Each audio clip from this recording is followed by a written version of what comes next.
Chapter 68. Hints for Lawgivers.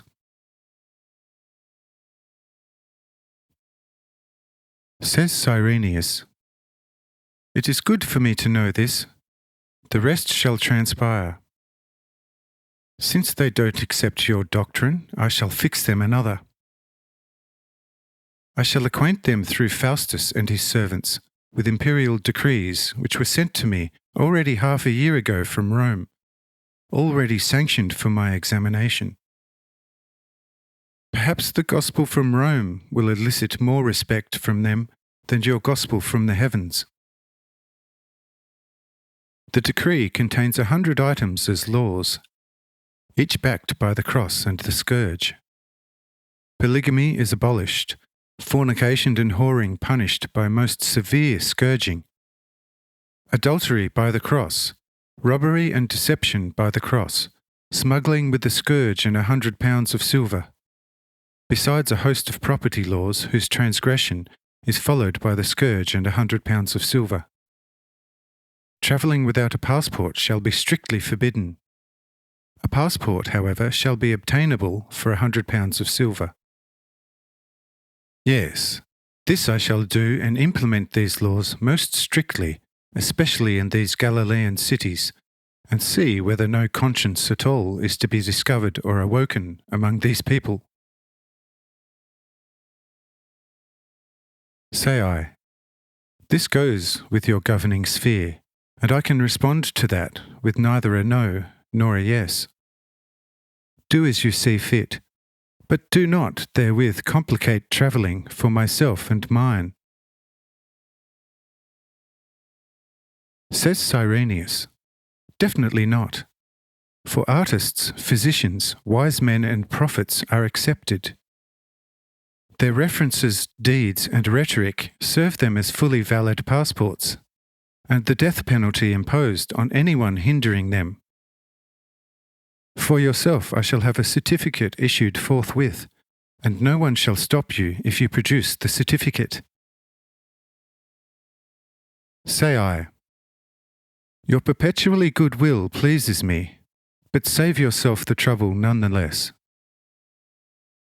Because for as long as I wish to travel about, no power shall be able to stop me. If, however, I shall once desire to sacrifice myself for mankind in aggregate, then no power in the world shall be able to protect me either. And even if they offered me such, I would not accept it. Because, friend, him whom heaven and earth obey will surely be mightier than all men upon this earth, which latter would hardly serve me as a footstool.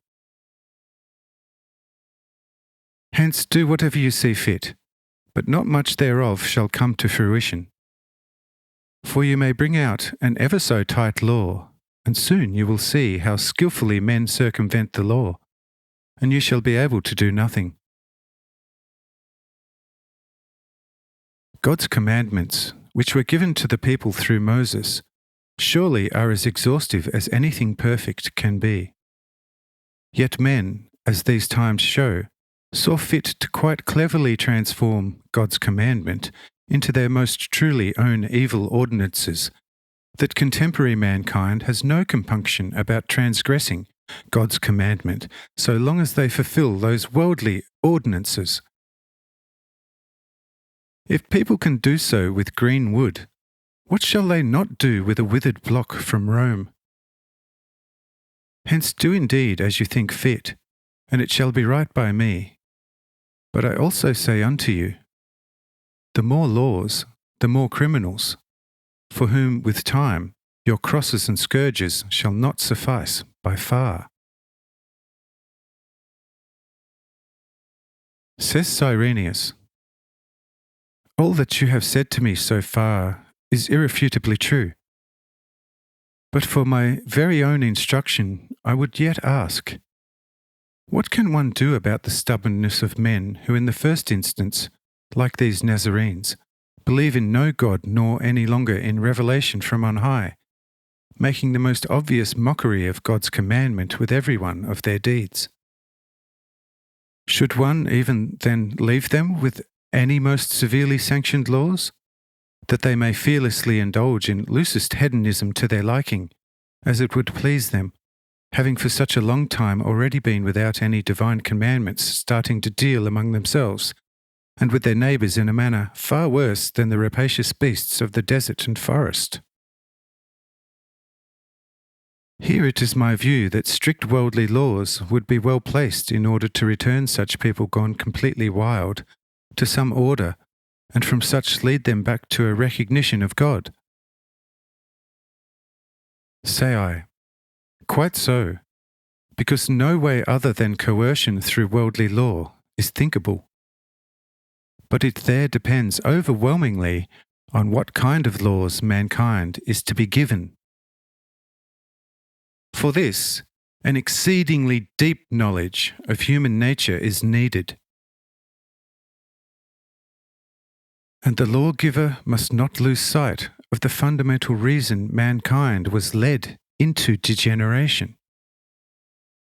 Or he would resemble a physician who wants to heal all human sicknesses with the self-same medicine, not thinking that the most diverse sicknesses befalling man's body are of an entirely different nature, each having a different origin. Such physician shall indeed find here and there a sick for whose problem the medicine works, and the sick gets well.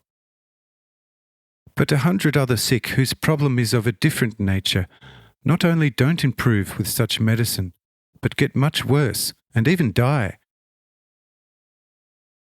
If it is difficult to determine the right medicine even for a sick body, which surely every doctor can see and touch, how much more difficult is it to find the right medicine for a sick human soul? The law indeed is the medicine, provided that the right doctrine as to how and why it is to be kept is given in conjunction with it. Consider, however, here you have an ill-tempered soul, there a timorous, over there a status-seeking, a jealous, a mean, and a deceiving soul. Furthermore, you find an investigative next to a lazy and sleepy one. Inside one house are 4 obedient and humble ones, in another 5 stubborn ones, and so forth, with countless attributes, weaknesses, and vices. Then you bring the one law for all these countless diversely natured souls. How will it avail them? The timorous shall despair, the ill-tempered plot vengeance and overthrow, the lazy remain lazy, whilst the exploring one shall lose courage and pause in his good work. The mean will get meaner, the haughty shall plot with the angry, and the clever offer his services to both. Now consider these and thousands of other results that must go forth from an unwise and clumsy law. And you shall, besides that the need for a law, other need, namely its close examination as to whether it shall correspond beneficially to all natures or not. If a law about to be decreed is not proved thus, it should not be presented to the public for observing, as it would obviously have to cause more harm than good in general.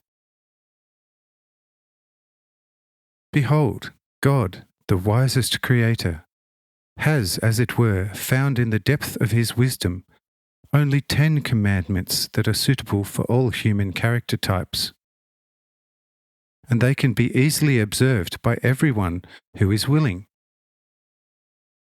If, however, God himself finds only 10 commandments which fully and beneficially correspond to the nature and peculiarity of every human soul, how can a pagan emperor in Rome find 100 laws from the observance of which the human souls are to gain their salvation?